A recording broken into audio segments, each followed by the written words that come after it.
विपक्ष को जिस बात को लेकर डर था वही हो गया है। इस फैसले पर रोक लगवाने के लिए विपक्ष ने सुप्रीम कोर्ट का भी दरवाजा खटखटाया था, लेकिन विपक्ष की एक नहीं चली। राहुल गांधी भी इस फैसले को लेकर सवाल उठा रहे थे, लेकिन विपक्ष की दाल नहीं गली।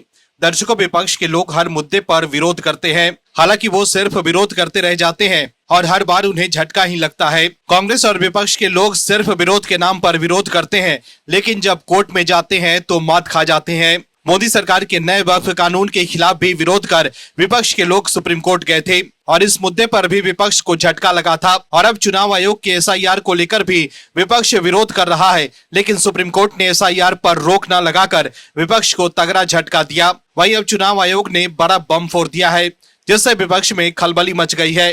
क्या है खबर, बताते हैं आपको इस रिपोर्ट में। दर्शकों, बिहार में विधानसभा चुनाव को लेकर सियासी सरगर्मियां तेज है। इस बीच बिहार चुनाव से पहले चुनाव आयोग ने एसआईआर यानी विशेष गहन पुनरीक्षण के दूसरे चरण के रोल आउट के संबंध में प्रेस कॉन्फ्रेंस की है।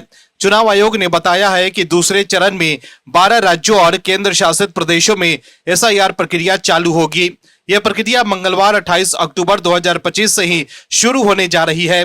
चुनाव आयोग ने बताया है कि दूसरे चरण में अंडमान निकोबार, छत्तीसगढ़, गोवा, गुजरात, केरल, लक्षद्वीप, मध्य प्रदेश, पुडुचेरी, राजस्थान, तमिलनाडु, उत्तर प्रदेश और पश्चिम बंगाल में एसआईआर होना है। इन सभी राज्यों में फिलहाल कुल 51 करोड़ मतदाता लिस्ट है। सीसी ज्ञानेश कुमार ने दूसरे चरण में मतगणना की प्रक्रिया शुरू करने का ऐलान किया। इसके तहत मतदाताओं को एक फॉर्म दिया जाएगा।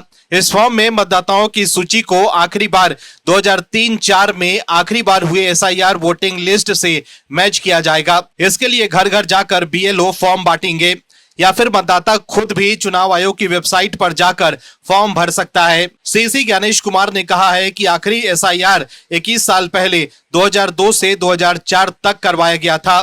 2 दशकों के लंबे दौर में मतदाता सूची में परिवर्तन जरूरी है। ये उन मतदाताओं के लिए जरूरी है जो माइग्रेशन कर चुके हैं, जिनका वोट एक से अधिक जगह पर बना हुआ है, या फिर वो वोटर्स जिनकी मृत्यु हो चुकी है लेकिन अब भी वोटर लिस्ट में नाम है। इसके साथ ही ज्ञानेश कुमार ने पहले चरण में बिहार में सफलतापूर्वक एसआईआर प्रक्रिया पूरी होने के लिए 7.5 करोड़ मतदाताओं को आभार जताया। उन्होंने बताया कि इस प्रक्रिया में ईआरओ और बीएलओ के पास शून्य संख्या में शिकायत मिली। दर्शकों, राहुल गांधी, कांग्रेस और विपक्ष के लोग चुनाव आयोग पर आरोप लगाते हैं, वोट चोरी का आरोप लगाते हैं और एसआईआर को लेकर भी सवाल उठा रहे थे, लेकिन कांग्रेस के लोग एक भी शिकायत दर्ज नहीं करा सके, जिसको लेकर सुप्रीम कोर्ट ने भी नाराजगी जताई थी। वही चुनाव आयोग के एसआईआर के ऐलान से पहले ही पश्चिम बंगाल के मुख्यमंत्री ममता बनर्जी ने बड़ा कदम उठा लिया था। उन्होंने राज्य की नौकरशाही में बड़ा फेरबदल किया है। पश्चिम बंगाल सरकार ने सोमवार को आदेश जारी करते हुए कई जिलों के जिला अधिकारी को ट्रांसफर कर दिया। इस फेरबदल के तहत कई अधिकारियों को जिला मजिस्ट्रेट की जिम्मेदारी से हटाया गया, जबकि कुछ को नए जिलों में तैनात कर दी गई। बंगाल में एसआईआर को लेकर बीजेपी और टीएमसी आमने सामने है। बीजेपी का कहना है कि बंगाल में घुसपैठिए अवैध तरीके से रह रहे हैं, जिनके खिलाफ कार्रवाई जरूरी है। बांग्लादेशी घुसपैठिए बंगाल में घुसकर फर्जी आधार कार्ड बनवाकर वोटर लिस्ट में शामिल हो चुके हैं, जिन्हें वोटर लिस्ट से बाहर करना जरूरी है। Bureau report, OMH news. आप दर्शकों से विनम्र निवेदन है कि चैनल को सब्सक्राइब जरूर करें